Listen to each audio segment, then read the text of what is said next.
All yours. What's the motion again? Suffering is empowering. Regrets. Regret. Regrets humanity. Okay. Alright. Everyone, settle down. Welcome to the Open Finals of Malaysian Pro-Am. Hi, my name is Emma. I'm your chair for today. Together paneling with me are Farhan. Belson. Liwei. Hannah. and together with us are the teams in OG Sunway Fossil Fuels. In OO we have IIUM, Niqab and Niqab, FKA Simba. In CG we have the interesting team IIUM Agak Nonchalant. And in CO we have the team Soya, Cincau.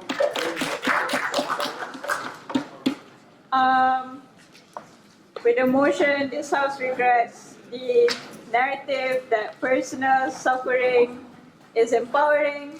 We welcome PM to start the debate. Oh, okay, thank you.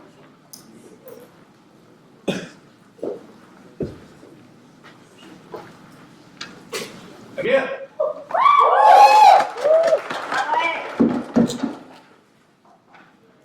Can I just check if the judges can hear me at this volume? Or if I have Oh wait, So likewise. yeah. Can you now? Can you now? Did Emma say something? No. Okay, can you hear me now? Did Emma say No, something? I just went, wait, Oh yeah, the audience, yeah. PM. Okay. Oh no, I'm just saying that like, I think it's better that you use the mic because it's also recording. Yeah, so like, thank you. That's smart, Yeah. Did Emma say something? Just get a timer. But yeah, before I start, shout out to TJ for carrying me all the way to the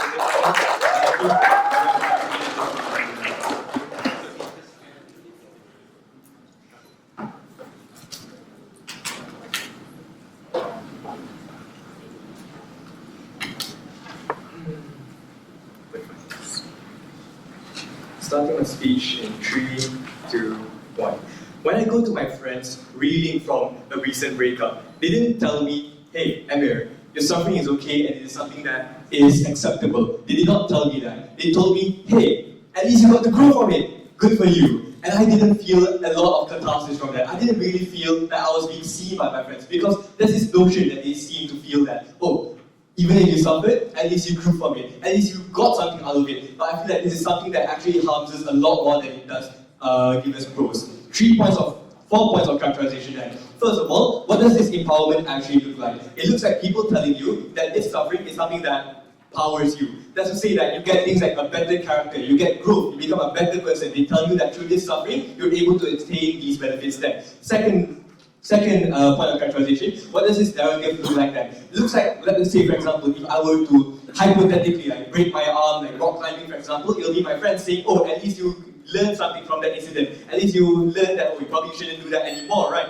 You're able to like learn things from it, and it builds character for some reason. Third point of characterization is, where does this really manifest then? It manifests in when people want to have like a grind set mindset. That's to say, when people like want to think that, oh, if you just put in the hours, if you just work for an extra 10 hours of overtime, you're able to get that promotion you wanted. You're able to get that salary increase that you wanted then.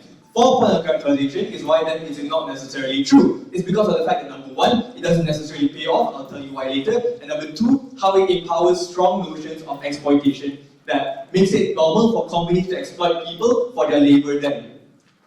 For example, think of it like having that one internship that you currently have and your boss is telling you, oh, if you just put in extra like 20, 30 hours of overtime, we won't pay you, but we could put a really good word in for you with the boss later on. And that's what, and the fact that they say, oh, this is okay, because yeah, the something that you get from doing all of this is something that builds character for you and is something that will reward you ultimately. First point of argumentation is about how it doesn't necessarily lead to success. Then, first layer of analysis is about how it, there's no space. It's about how it encourages people to stay in negative situations because of this expectation that these negative situations where they suffer is something that is inherently empowering. Yes, we do bite the bullet to an extent and say that all successful people generally need to put in some work to be where they are today, correct? That i.e., if you want to score in A levels, you have to study. If you want to be a successful debater, you need to make slides on The Economist, for example. So we say then, while that may be the case, it's not necessarily true on the converse, for example. That's to say that even if you were to put all this hard work, it's not something that necessarily lead to these outcomes that you desire in the first place. For example, putting in all those extra hours or putting in unpaid overtime or answering that dreaded call from a manager trying to get you to go in on that one day off that you have in a week, or getting people to stay in toxic relationships because they think oh, if I just stay in this relationship a bit longer, they'll get better, I can fix them. They think these things, but the only person they're fooling is themselves then. Because in these situations, what really happens is that they believe that, oh, all this suffering that I get from, let's say, all the heartbreak from this relationship is something that it's like a price I have to pay in order to attain the benefits of, let's say, a successful relationship or getting a better job later on. It means that people are more likely to cling to this negative situation because of this expectation that this suffering is inherently natural and something that is part of the process in order to chase this success in the first place. Second layer of analysis is about the comparative then. What happens when we do not glorify? What happens when this notion doesn't actually manifest in the first place? What we think then manifests in a comparative is that when we do glorify, people will have a closer look at the suffering that they receive in situations in their daily life. That's to say that when people get suffering, they don't simply write it off as, this is just simply something that's part of the process. No, rather they'll look at it as with a more critical eye, because they'll see it as something that is foreign, something that is not necessarily part of the process that they want in order to achieve the outcomes that they want. That people are not going to be putting in hours of suffering, whether it be being with toxic family, for example, let's say with your parents, and you're more willing to cut these people off, you're more willing to escape toxic relationships because of the fact that you realize that, this suffering that I get from them is not something that is justified, it is not something that will lead me to better outcomes in the first place. Because of the fact you don't see an inherent value in flogging yourself to get this satisfactory outcome that you want then. So, in the alternative then on our side, it means that you get people who are more willing to change their situations. They're more willing to make difficult decisions, whether it be leaving someone they love because they realize that this person doesn't actually like them back, for example, or whether it be cutting off toxic family. It means that they're able to actually make these difficult decisions because of the fact that they realize that, this suffering I get from them is not something I should be facing in the first place. They're more willing to look at it with a critical eye. If I get to my third layer, go. So, how do you learn from your mistakes under your work? In our world, the way we learn from mistakes is by recognizing that, yes, these are mistakes, but what we are trying to look for here is that the suffering that you get from those mistakes is not something that should be part of the process. Instead of recognizing suffering as being I always have to suffer in order to do these things, you're not going to be masochistic and say, all this suffering is something I have to take. It's something I actually have to take. Then, instead of that, you'll be looking for ways to minimize it instead of accepting it as part of the process. Third layer of analysis then is on the way here. In a world that we support, people are less likely to stay in, let's say, toxic relationships, and they are much less likely to see things like exploitative structures in corporate environments, because of the fact that when you don't have this narrative, corporations are not able to keep people in bad situations by glorifying suffering. Yes, our corporation has this policy of unpaid overtime, but the energy you expend on it is something that is part of the process of being successful, of climbing the corporate ladder later on. It means that companies will then pay better and do things like pay overtime then. Second argumentation is about how communities are less inclined to take back things from people in general. What I mean by this is that, for example, first layer of analysis is about religion. That's to say that when people have things like suffering, they tend to blame it on, let's say, they tend to say, this is all God's plan. God will give me something that I'm not able to deal with then. So they turn to religion, and instead of recognizing that, this is a result of state failure to provide me the adequate resources to escape this cycle of poverty. Second layer of analysis is about, in absence of this narrative, communities will not rely then on these religious narratives of how suffering is empowerment, and instead will look to people, to actors such as state government, and realize that, state government has failed me to provide things like education and healthcare, and this suffering that I'm feeling is not actually some God's plan or empowerment, but rather is because of these people who are not able to serve me there in the first place. That's to say, when you have systematic state failure in places like the Bronx, for example, not LeBron, it means that people are more likely to call these things out, and more likely to vote for change, and more likely to actually bother to try to get out of these situations in the first place, rather than seeing it as some divine plan or seeing it as something that's empowering, therefore people are able to get better outcomes. For all those reasons, OG. Alright, thank you PM for that speech. Carry the LO.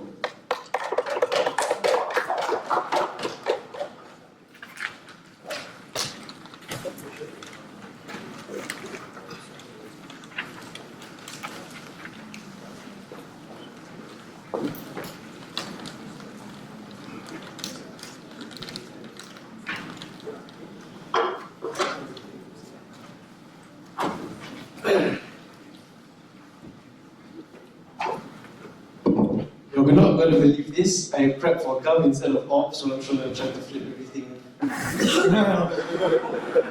Pray for me. So part of suffering. Okay, thank you. Nice idea.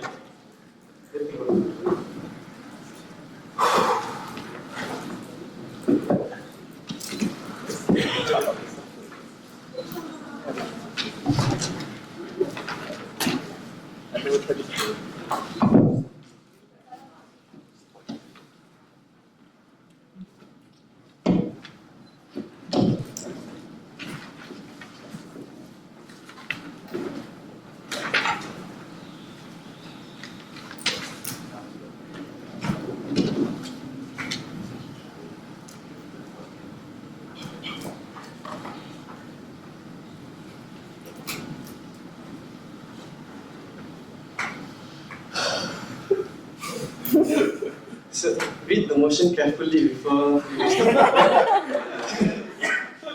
Okay. Emir might say that he wasn't able to derive any meaning from his friends when they told him that they were suffering, when they were going through their umpteenth breakup, and they were learning from their experiences. Thankfully, humans aren't monoliths. Not everyone is Emir, and everyone is able to collectivize despite the differences that we have. This is important because suffering, unlike what Emir tries to say, is usually out of your control. Putting yourself through unpaid overtime is self-induced suffering. That's probably not something that we want to characterize within the confines of today's debate. This is probably something that is inflicted upon you as a consequence of you just living through your life. So it probably materializes through hardships, such as you, as an individual, probably going through abuse, going through things like rape, traumatic experiences that attribute to how you are as a person. Because the reality is that we are who we are today because of our personal sufferings. And not acknowledging that is dishonest to your lived experience as an individual, and you are no longer going to be able to, firstly, acknowledge the mistakes that Emir says you're just going to throw aside. Secondly, the fact that you're just going to be able to improve from those mistakes because you have to acknowledge them in the first place. This narrative necessarily implies that people expect you to pull yourself together through this suffering. This is important because other than this, you are okay to suffer on your own and people don't necessarily have a support structure that is ready as a form of this narrative to help you get yourself out of this. Because it is a narrative, it's safe to assume that there are already structures that exist which are there to assist people in the instance that they go through this suffering. So moreover, since this is a regret motion, it's a retroactive debate, so we have to debate this as suffering being something that everyone experiences, suffering being something that is normalized to have to go through necessarily. The problem then is that under government's work, you have no community assistance. People are essentially leaving you to fend for your own devices. And secondly, you have no enrichment of your lived experiences because you're expected to just forget about whatever happened. Sure, you were abused as a child. You don't have to remember that, and you will never have a reminder or something that you shouldn't be doing to individuals in the future. So if I was abused as a child and I forget about that, there is a higher propensity for me to then inflict that same harm upon individuals when I grow up and when I have my own family. So our solution is that we want individuals to derive their own meaning from their suffering. It's up to you whether or not you want to allow this to be something that, no, it's up to you how you want to translate your own suffering, but the essential essence of it is that you are going to be empowered by the end of it. Because then you'll be able to, firstly, be more fulfilled, and secondly, it'll be easier for you to overcome your trauma, right? So, Empowering necessarily looks like being able to see the suffering that you experience as a shield that you're able to go through life. Absence of this, you won't have anything to serve as a reminder, oh, I've gone through this, I can go through worse. So if you've been abused in the past, everything that comes after that, any form of minute inconvenience that comes after that, doesn't that bombard you like a like a barrage of arrows unto your being, but you are able to better deal with it as an individual because you have dealt with something far worse in the past. First and only argument then, how no narrative of personal suffering, I'll do two arguments, sorry, being empowering, how no narrative harms an individual's personal and lived experience, right? So as I've previously alluded to you, humans have different experiences and different ways of coping, right? So the ability for you to understand what you're going through and see it as something that shouldn't be repeated in the future is important, because not everyone has lived through your experiences. That necessarily isn't a set way for you to be able to learn from other people's mistakes, because everyone goes through different things. However, in the instance that another individual has gone through the same mistakes, they can tell you, it is empowering to go through this because I have gone through it as well. Here are the ways that you can deal with it. So if you've been a rape victim, the only way that you're going to be able to get any form of compensation for your feelings is on the opposition side, when other people are acting as safety nets for you to empower you to overcome this hardship in your life, which government does not have. Individuals, firstly, are able to derive meaning from their own experience. In the instance that there are two individuals who go through abuse, only one may find empowerment and one may forget the instance. The individual that is reminded of the empowerment, sure, might have some form of trauma that is attributed to it, but that is better than forgetting that there is something that exists, than having it be an entirely new experience the next time you unfortunately have to experience it. Because life is unpredictable. You can never determine what is going to happen in your life. It is best that you shield yourself and you amplify all of the benefits that you're able to derive from your own personal suffering. This narrative forces individuals, because otherwise these individuals have no outlet to be able to have this form of empowerment for themselves. So you are forced to be a better person, which is good. If government saying that forcing makes you feel uncomfortable, I don't care. Because in order for you to live through life, you have to go to uncomfortable experiences. Maybe you'll have to go to overtime once or twice to be able to prove it to your boss that you are a competent individual. Maybe you'll have to go to heartbeat 4, 6, 7, 8 times and then go to a situationship for 2 years to understand that this is something that is inherently harmful, so that you do not repeat this in the future. Government is not able to achieve this because they're expected to just forget this and move on with their lives. Therefore, this narrative or absence thereof acts as a constant understanding or constant reminder of these individuals and their past traumatic experiences to be able to do better in the future. Because if you forget bak kata Santana in Form 3 sejarah, you are bound to repeat history repeat mistake if you don't remember the mistakes, something like that. So the absence of this is detrimental to an individual's experience, and therefore allowing individuals to come to terms with this is important. Else they're not going to be able to then come to terms with it and not going to be able to improve as individuals. The impacts are threefold. Firstly, you have something that is able to insulate you from outside harms that the world goes through. Secondly, because you have this trauma, not only are other people able to help you get out of it, but you are also going to be able to help other people that have gone through the same thing to exorcise themselves from this traumatic experience. And thirdly, there is less of a rampant health decline that happens, because if you have no safety structures, if you have nothing that's going to be able to help you to go through this traumatic and hard experience, you're not going to be able to get out of it as a better person. And in fact, your mental decline, your health and your mind telling you constantly that there is this traumatic experience in your subconscious that you are forced to forget about. It's going to act as a constant igniting trauma that exists at the government side. Why is we better? Because we allow individuals to have this empowerment. We allow them to go through lives to become more better individuals, so that even Ansha, who doesn't go to City of Hotels, is able to win it one time. Alright, thank you. Sorry. Can we get DPM?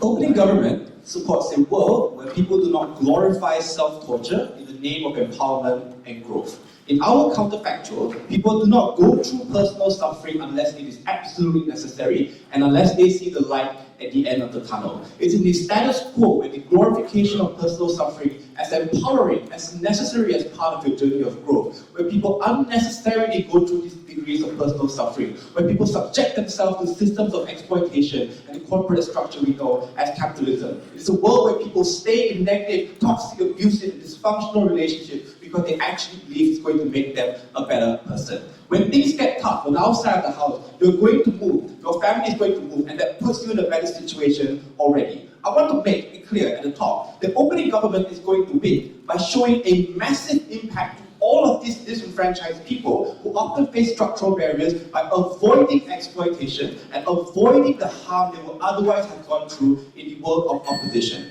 We put pressure on systems to change, but even if you don't believe that mechanism, I think the avoiding of harm or the prevention of harm is enough of a reason for OG to win this debate. I want to give the best case to the side of opposition, because I assume that closing will be a bit better prepared.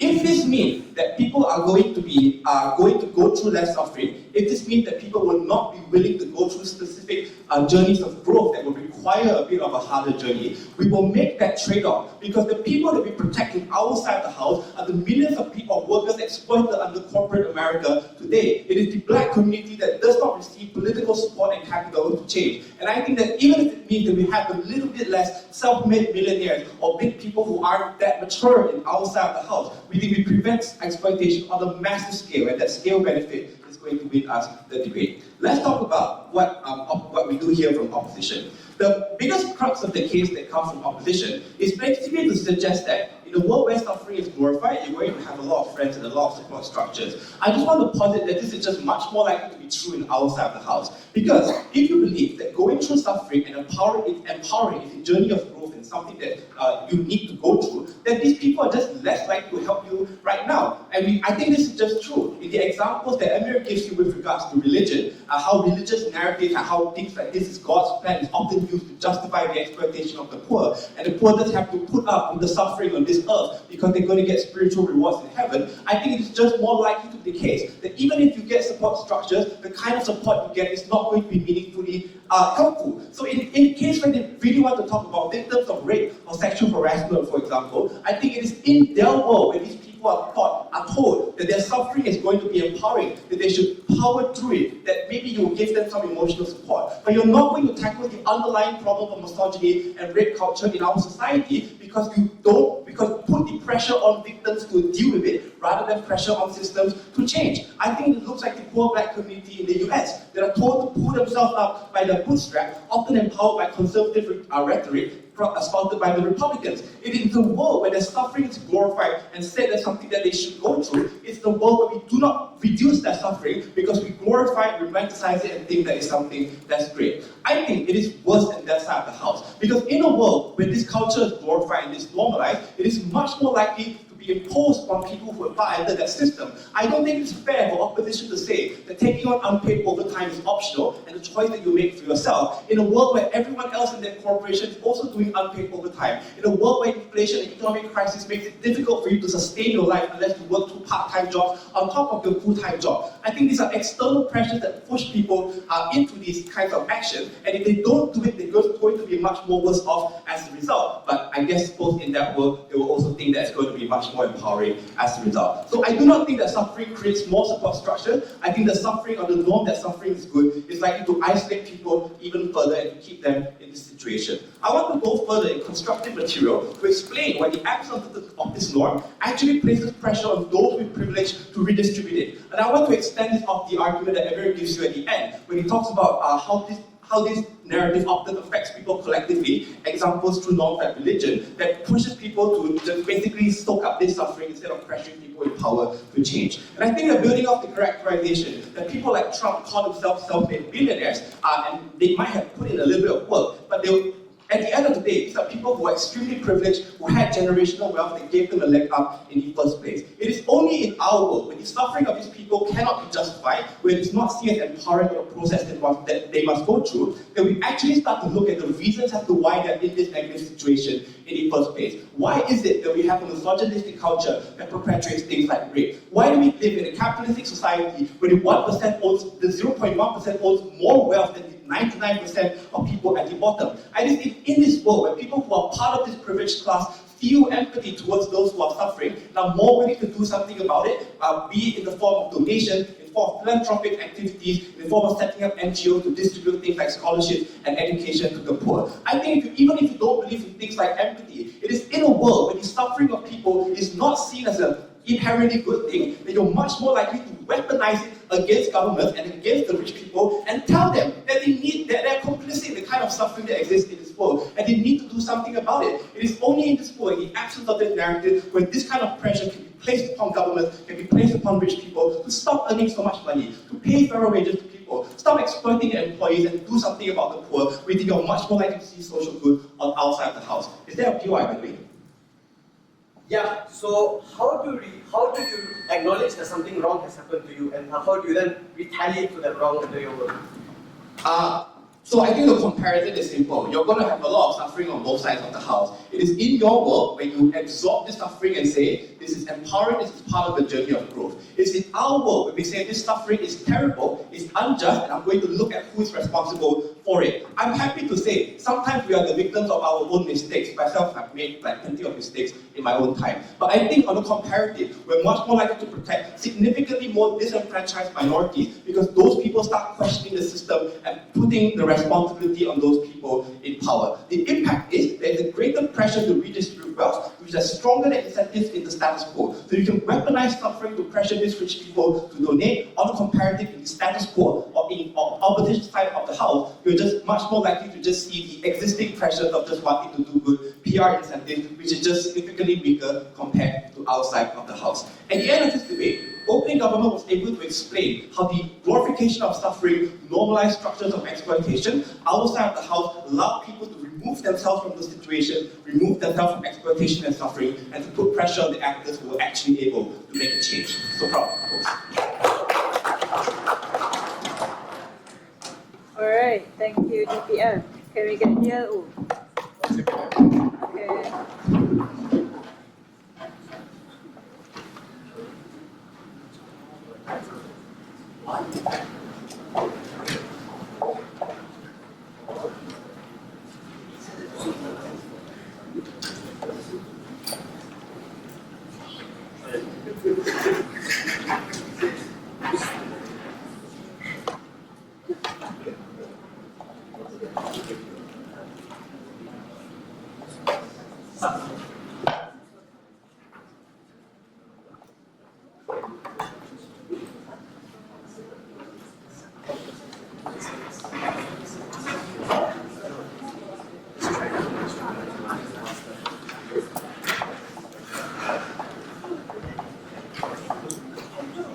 Is it paused? Huh? Is the recording paused?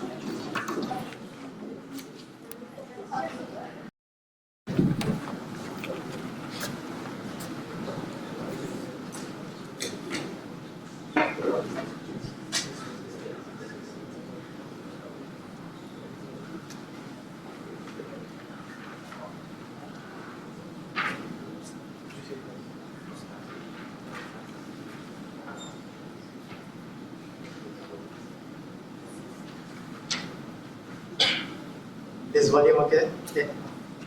Is volume okay? Okay. Go ahead.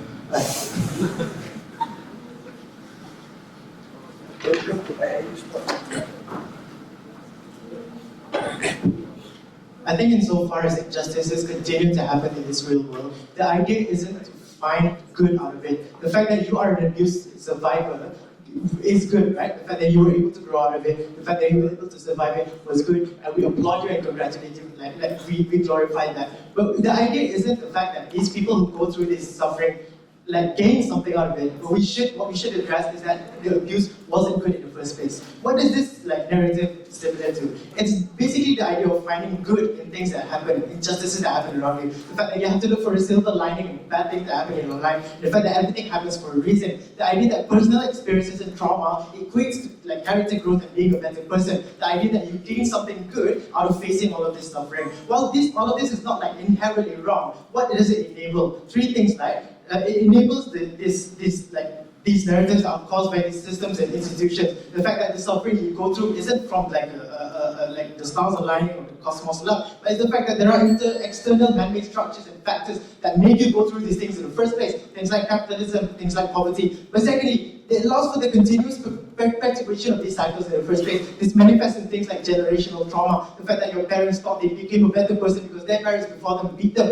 But thirdly, I think this allows you to find actual internal resolve. The fact that you're able to find closure and resolution within yourself is clouded by the fact that you inherently want to look for something better, to gain something out of it before you actually resolve it within yourself in the first place. We regret this narrative because it doesn't allow people to address their issues and it doesn't delegitimize these structures at all. OG mentioned this already, but we'll be logically prior. We'll fill in the missing blanks of what they didn't tell you and how actually these things sort of work. Will impact more on this sort of thing. This is my vertical extension. Number one, this idea of empowerment it's very exclusionary of someone being a better person. What do I mean by this? It perpetuates the idea that your growth and your personal character is contingent on actually facing this suffering first. The fact that you won't be a better person or a good person yourself if you don't face this suffering in the first place. People turn to you and say you haven't been through this sort of thing, you haven't gone through this, you won't understand. Thus you are excluded from the idea of being a better person by virtue of not actually suffering as bad as they have. You think inherently that you are lesser as a person for not suffering, and I think this manifests in things like people becoming white knights because I'm suffered as much, but you know what, I'll support you and everything. It's very half-hearted and very lazy. But the thing is, it manifests in people, old people saying that you haven't worked hard enough because you can't afford a house. You didn't put yourself through punishing hours of overtime. It's like parents beating their children because you made them grow, right? What does this do, and what are the three impacts of it? Number one, I think it sort of shifts the blame and accountability. When you put this blame on something else, the fact that this empowerment will happen, waiting for it to happen or waiting for it not to happen, the fact that immediately after you suffer, you intrinsically want to find good before all else. The fact that it's not whether or not you do or do not gain something from it, but there's this immediate reaction to I'm going to be so empowered by the end of this. You don't try to fully find and understand the ways it hurt and impacted you first and foremost. The ways you lash out or react to certain structures certain situations, how you interact with and treat people around you, or how you deal with the problems you face in your daily life. I think it's important that you address these issues internally because you're far more likely to find your resolutions and addressing your issues and actually truly connect with your emotions in a way that you actually interact with people around you that isn't toxic positivity, waiting for something good to happen just for the sake of it, feeling empowered just for the sake of it, something that will or will not come. You learn to be strong by yourself. But secondly, it manifests in these cycles of trauma and suffering perpetuated by people who just could never learn from it. It looks like these greedy corporations who tell you to keep hustling, keep working harder to gain more, or parents continuing to believe that, I think you think my child is right because it made me good. The fact that you are, you as an individual, if you aren't subjected to this suffering, I think the worst thing that could happen is that you actually seek this sort of suffering to actually grow as a person. And this is an incredibly misleading narrative. It looks like people wanting to jump into relationships because they think having a heartbreak will make me learn from it, or going through punishing hours of work because I'll probably be rich, I'll learn a lot from this, all of my experiences at work. But I think that even worse impact to this is that it manifests in things like religious and religious doctrines. And I'll tell you what this is different from OG, right? I think it looks like in Islam, there's Allah doesn't give you challenges that you cannot overcome. People say things like God gives the soldiers the strongest battles. It manifests in things like making a goal for ethno-religiously exclusive policies because we want to fight against the Chinese because we're so oppressed because they're taking over our country. I think not only this, and it doesn't have to be religious, but it manifests in people who are extremists, right? Extremist organizations that use the suffering that they face and use this empowerment to make an excuse for all the atrocities that they commit. Just because they suffered more, I should be able to do what I want, right? I think they use this as an excuse to just keep doing the harms that they have done. It looks like Israel using the Jews facing the Holocaust as an excuse for the acquisition of Gaza and Palestine as a whole. I think this is an extremely harmful narrative because not only does it exclude you from actually addressing issues that you matter, but you furthermore use it as an excuse to keep doing what you want. Yeah. What do you think of What Doesn't Kill You Makes You Stronger by Alicia Keys and its impact on society? Yeah, I mean, the problem here is that what doesn't kill you makes you stronger also makes you want to look for whatever it is that makes you stronger first and foremost. I think the problem I'm trying to explain to you here is that when you go through something and it changes you fundamentally as a person and it makes you react to things differently, you want to address it internally within yourselves and you want to resolve it within yourself to actually grow as a person. But what happens if this narrative exists, or on our world that this narrative doesn't exist?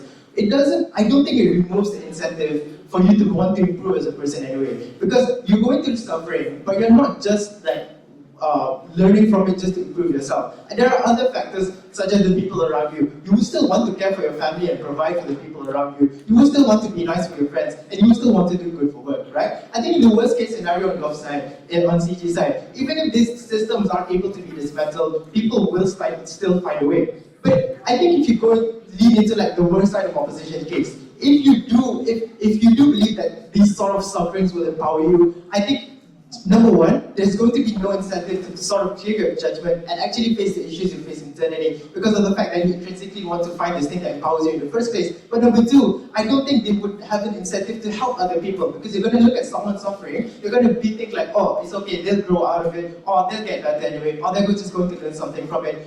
Subsequently, subjecting these people to the same suffering and the same injustices that you face, the very thing you wanted to avoid and learn from in the first place. Very proud, CJ.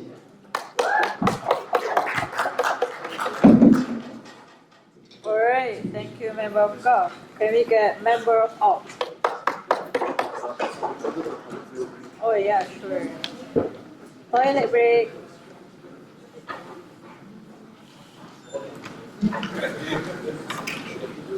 Huh?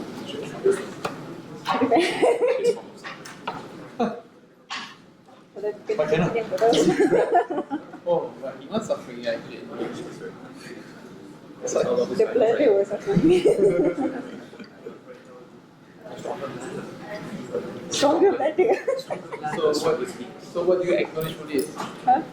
I'm the only speaker. I can be a whole 7 minutes while trying to pee. Or everyone cannot. Just to deliver a part, I would rather just go pee. From trying to pull my bladder. That is empowering. Kidney stone too, I'm there. Second extension is empowering. Huh? Yeah, it's just a stone. It's all in your mind. Second extension is empowers others to follow the footsteps.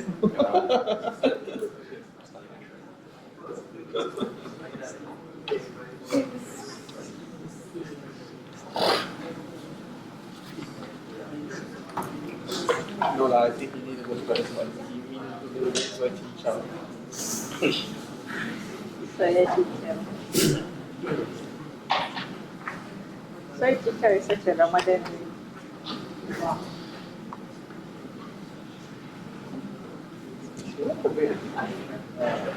Okay.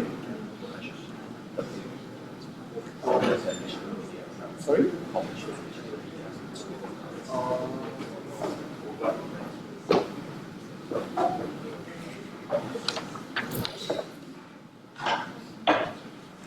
Alright. Yeah. Member of all.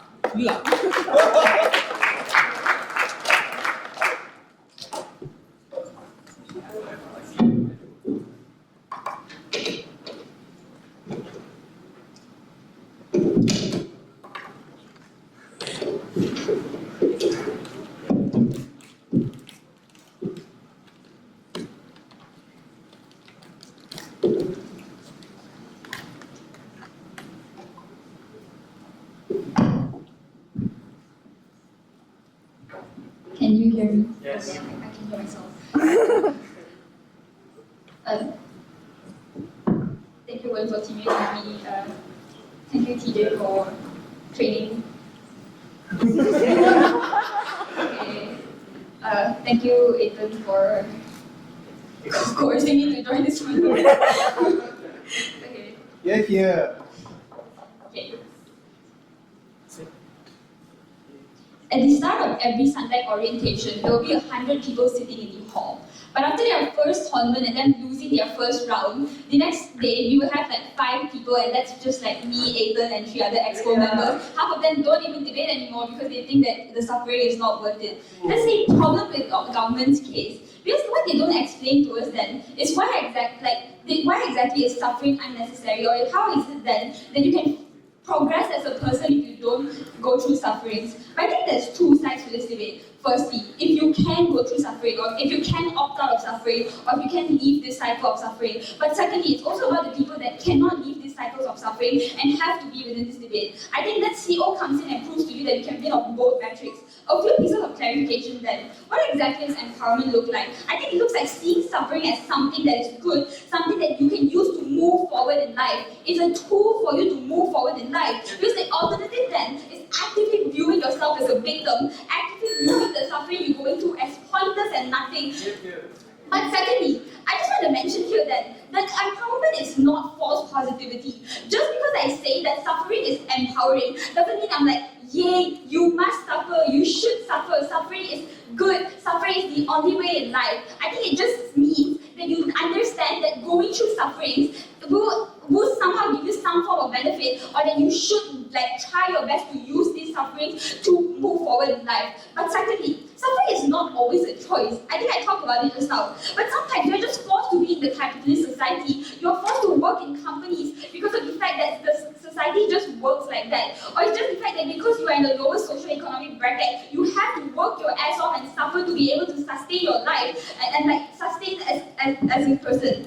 But I think the more pressing issue then is the people that cannot change their situations. People that are stuck somewhere where their sufferings are where they cannot escape their sufferings. For example, people in conservative countries that cannot leave these areas, or people in abusive households, or people that are still heavily reliant upon their guardians and cannot leave these situations. I think these are then the most vulnerable people that we still need to protect the most. But I also need to understand, another thing that I just want to quickly deal with is this doesn't mean you don't give accountability, right? You're not just going to completely celebrate suffering. I think it's extremely convenient coming from Gov. Because at the end of the day, I think you can simultaneously understand that this is a very bad experience that you went through, and it's a very painful one, but understand that you came out of this as a better person, and you use this to your best of your abilities. This brings in my first argument of 2 today then. Firstly, on how you help victims that cannot escape these situations. What does this look like? I think empowerment leads to closure in some way or form. Why is this the case? Because you see yourself from a positive light. You see the suffering from a positive light. This means that you understand your suffering has some form of meaning to it, and instead of feeling hopeless, feeling like you have no agency whatsoever about the suffering that you're going through.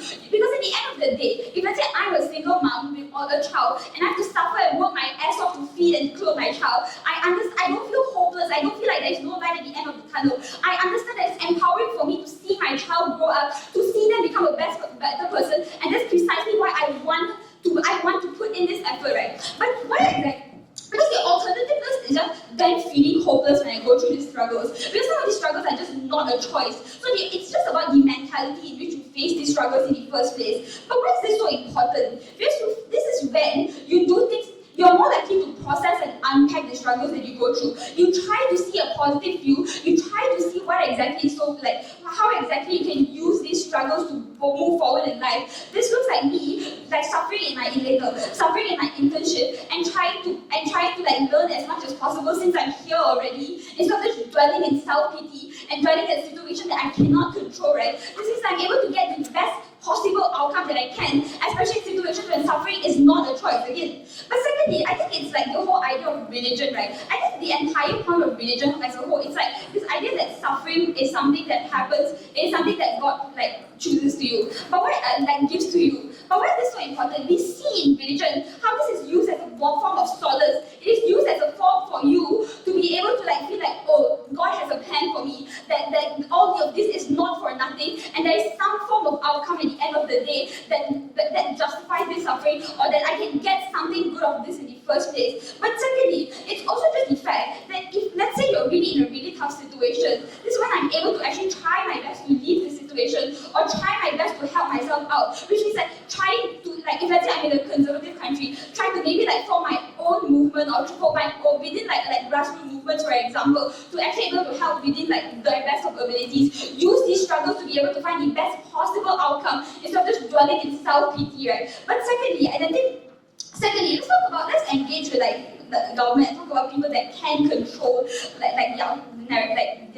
suffering that you go through, right? I think this brings me to a second argument on complacency. Because I think in status quo, you see a people are averse to suffering because people try to take the easy way out most of the time. But these are usually people that are somewhat privileged or somewhat like in a situation where they can remove themselves from suffering in the first place because they're so it looks like people dropping out of their jobs or dropping out of their internships because they think that it's too much work or too hard for them, right? But the problem with this is that people fear suffering too much, or even in the slightest bit, right? Most people that even debate know the amount of suffering you go through every time you receive a loss in a round, and you have to like just dwell in like this self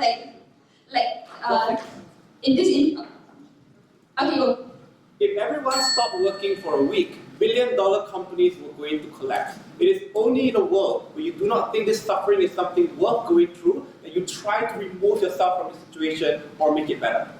Yeah, but the problem with that is that it's not realistic, right? At the end of the day, if I'm someone that has to like feed my family, I'm uninclined to remove myself from the situation. But that also like leads to me to my argument, because the problem with thinking that like being complacent or not wanting to suffer is A, suffering to a certain degree is necessary to grow. You need to suffer to be able to improve yourself. But secondly, suffering is unavoidable. But thirdly, it's also just the fact that the most marginalized people are the people that need to that have to suffer to get to where they are, right? Because I think saying that suffering is not necessary or suffering is something that you can avoid is an extremely privileged idea, right? Because at the end of the day, you have to suffer to get to where you are. But the impact of this is simple. You can't actually progress as a person otherwise because you're not able to actually self-actualize and see the best of your abilities. But I think more importantly, right, you try to break out of the situations. You try to work your hardest to actually like move up the social economy, or work your hardest to understand that you can actually change. But the way of this is then actually really simple. Because we protect the most vulnerable people that cannot afford suffering,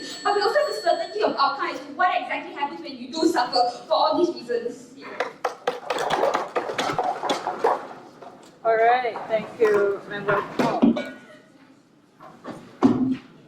To close on the government bench, can I get golf with?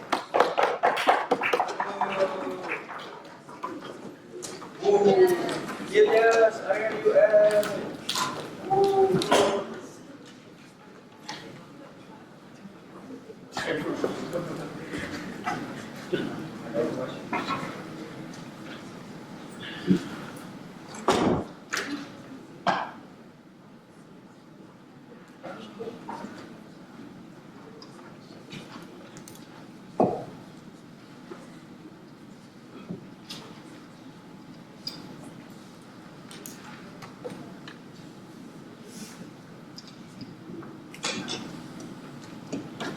Testing. So before my speech, an acknowledgement to all both IIUM teams for managing to go to finals, by and Nabil for carrying me here, and also an acknowledgement for Atifa and also our trainer. Yes, here. Alright, now let's get into it. Acknowledging that suffering is inherently bad is what leads to growth, not that suffering itself is good. That itself is counterproductive and furthermore can harm you even more than benefit you. Now, two things I will do.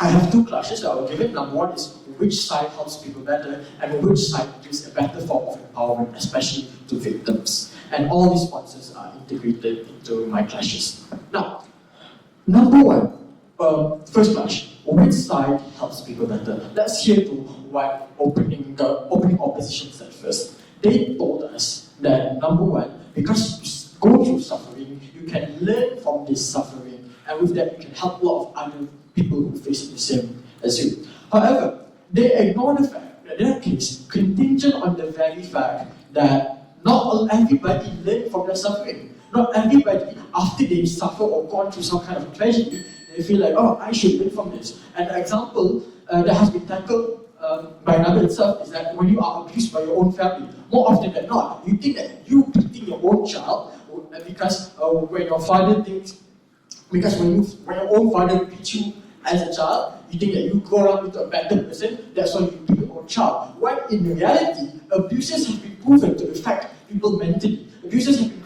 proven to be very harmful to the development of children. You think yourself you have improved, you have your own betterment, but in reality, you don't even get that.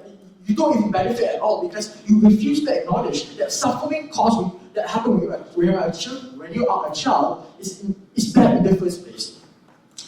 And furthermore, that not a lot of people can learn from the suffering itself. Are you trying to say that the people who are in Gaza, who are facing through suffering, there is some good silver lining behind it, especially when all their families have died? So it is very unrealistic on their side. But then, what does CO say? CO's case is kind of derivative towards like OO, but the only difference that they have is that suffering itself is unpredictable, and like they try to say that through this idea, right, we can help vulnerable people go through this suffering. How this is harmful? Number one is that more often than not, because suffering itself is random. You don't protect people at all because they will often just randomly on a nice day have a car suddenly hit them from the middle of the road, right? So how? So because of this, we have these victims, right, who often face random suffering. Then when they are in the hospital, they are told to you have to stay strong. You know, there may be a silver lining behind all this. You force these victims, especially minorities, to kind of force them to present a strong image when they themselves don't feel like they have a strong image. And this itself is tackled directly by Nabil because he said that it is important for us to acknowledge our own inner suffering. When you force yourself to be strong, to suck it up, and not actually contemplate that what you went through is actually bad, you have these underlying issues that can affect yourself and the people around you in the future negatively.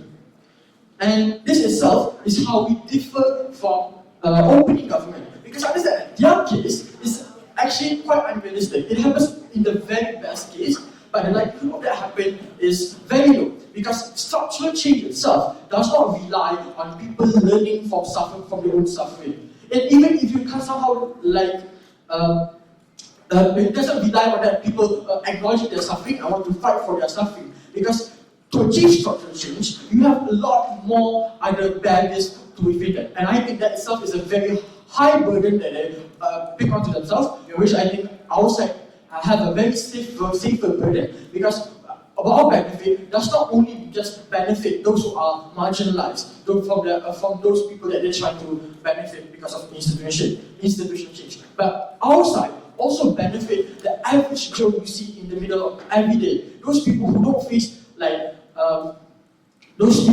don't face some kind of minority oppression from the majority. Those people who can also feel suffering in their daily life, because suffering does not just affect a certain group, suffering affects us all. And when every day we have this average Joe going through suffering, and then we are told to there will be a reason because of this suffering, and then you will be better in the future. So yeah, don't dwell on it. You are kind of forced to take away their choice to actually think about their own suffering. But that's why I think that how CG differentiate from OG and how we in this case, because all the other groups, all the other teams does not address the fact that you yourself as an individual need to acknowledge this suffering in the first place and how it is bad for you. But before 6, yes. Tijin said that people avoid suffering because it is bad. Is it likely that people collectivize to overcome suffering because they understand that it is something that they have to deal with? Or is it something that they say, oh, it's bad, let's all just avoid it and not somehow become empowered by that? Okay, CG bite the bullet and say that we don't care about what you said, because even if you try to avoid suffering in the large scale, there will always be some kind of minute suffering, not minute, but suffering, different forms of suffering that can happen to you. The problem here is that if you somehow meet this suffering, you are kind of forced to think positively. This is a toxic positivity that has been explained by the previous speaker. So, yeah, then in the end of this debate, what have slight closing government listed to you? We state, number one, that perhaps institutional change can happen when people when people realize that their suffering has a cost.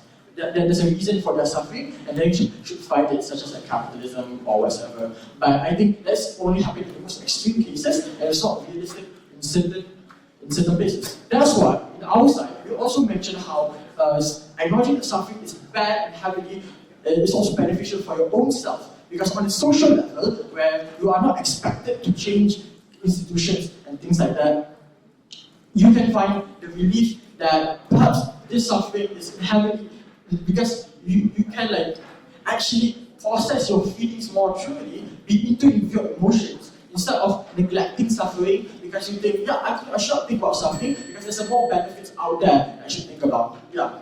And lastly, we also have listed how a cycle continues to not acknowledging suffering, because suffering itself does not, like, not a lot of people benefit from suffering. So with that, acknowledgement that suffering itself is bad is important. Go to side opposition. Alright, thank you, Government, for that speech. To close the debate, upward.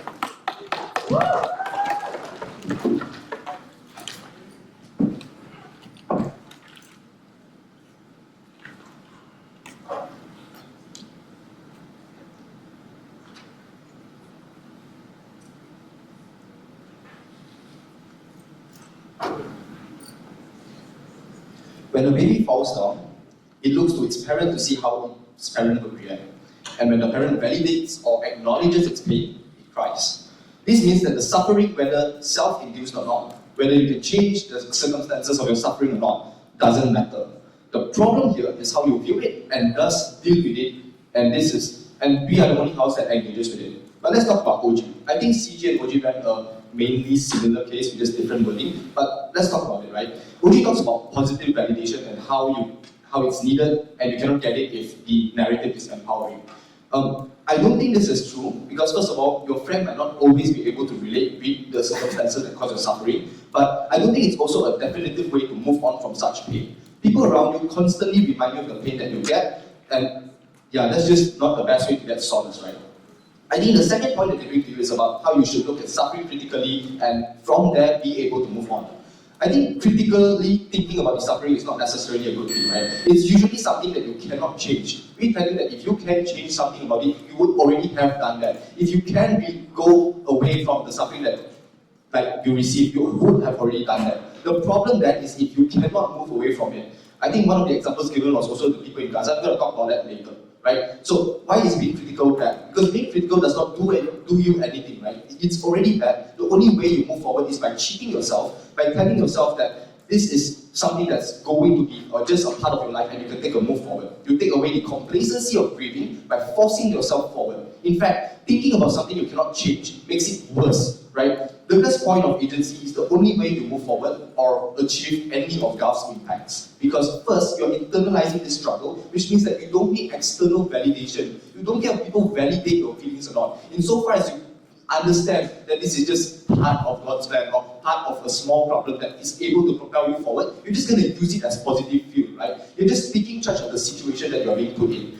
On a separate note, I think OG also tells us that they have support structures and we don't, because people will support the validate your feelings. I think support structures are actually non-comparative. It happens on our side. It's just that people support you by telling you this is a small problem and you move on, and they support you with ways to move forward. I think that happens on most of the house. But there's one point that the opening house engages with, and I think it's a deadlock, which is collectivization. OG claims that collectivization allows people to validate you, thus leading to you being able to kind of critically think of the problem, move on. O says that no, people's collectivization is propelling you forward, and then you just somehow magically get the way into the best outcomes, right? First of all, let's talk about OG's collectivization. I think the validation of your struggles and managing to critically analyze your problem, both closing and opening Gulf, is not, like, it just doesn't make sense, because even if I take them at their best case, The analysis that they provide that allows you to move forward against them is people supporting your struggles, right? I think this is just going to amplify your suffering because the spotlight now and scrutiny, the spotlight and scrutiny is on the suffering that it's not going to be on the suffering, but rather on the pain you feel. The pain you feel because it's something that's objective. People can understand sadness, people cannot understand why you feel sad. That is subjective to every single person, right? And that's why when people collectivize and validate your feelings, it's just going to amplify the sadness and you're going to dwell in the sadness instead of understand the problem. That's why your own analysis takes down your own case. I'm anxious to why now you feel extremely sad and suddenly find the motivation to change your current status, right? And this is precisely why the removal of yourself from that situation is impossible. You just keep dwelling on the past. I'm unsure to why you get any of the impacts on your side. No, thank you. But here's why and how we step into the debate. Since there's no real way to make sense of the suffering, and there's no impact to doing it also, the only real thing that matters most is Durgha's speech, right? Where she tells you that the definitive way that you take control and take charge is the agency that you get. Both governments resolve this issue by relying on how people validate you. The more validation you get, the harder it is to get out. Gov case falls apart. We are the only house again that shows you how we provide hope. If any form of change is arbitrary, the worst case scenario is that we can't get any positive outcome, and that's being very charitable, by the way. But on the weighing metric of certainty, hope is the only way people in suffering continues trying to find the best way out. The more hope you get, the more likely you are going to try. This is the only thing that goes against inherent complacency that Durgha talks about in her speech. If you are constantly dwelling in your own pain, you're likely to not be able to see the way out. The reason people in Gaza don't even just surrender is because they are not complacent. Sure, they don't know when the suffering is going to end, but this is not. So hope is not a silver lining that they see, but hope is the only thing propelling them to not surrender and to continue fighting for their rights. Even if they, at the end of the day, they don't get any tangible outcomes, it doesn't matter. It's a moral obligation for them. They owe it to themselves to kind of be the best, to kind of keep fighting for their own rights. Yeah, but it does matter, right? In your world, you keep hoping you can get better and trying to improve yourself. In our world, enough people quit, companies have to change. Weaponize the suffering and pressure rich people to donate. That's a much better world to live in overall. Yeah, first of all, that's it's such a long stretch from people collectivizing and suddenly all quitting together. But it's not, on our side, it's not hoping, it's not hoping for change, right? It's just that you are getting a chance to hope. The hope that you get is the only thing that matters. We tell you that it's not about any outcome that you get. That's arbitrary. You cannot guarantee that people will do that. On upside, you also cannot guarantee that people will start moving away from the pain. The only difference is that we are trying. The metric here is that it's certain that you try because you're hopeful. You don't care if you're trying to get one extra day to live. You don't care if you're trying to get the entire eradication of Israel from Gaza. No, you don't care about that. All you care about is protecting yourself and hoping that you get any form, just getting the chance to hope itself is enough. Yeah, and I think this is also how we win, right? I think it's the only definitive way that any form of suffering doesn't matter. Any form of, we get hope, and that matters more than any suffering that you can go through. Suffering is arbitrary. We cannot ensure that this is something that you can change or you cannot change. OG talks about the most charitable way of suffering, the most charitable form of suffering that you can get out of. I'm not sure why that is the case that we should be talking about. We ought to be talking about the suffering that you cannot change, where hope is the only thing that is pushing you forward to continue living your life. If not, people will just give up, people will just die. For a more hopeful tomorrow, vote for CO. And that marks the end of the Malaysia Pro Apps Open Final. Woo!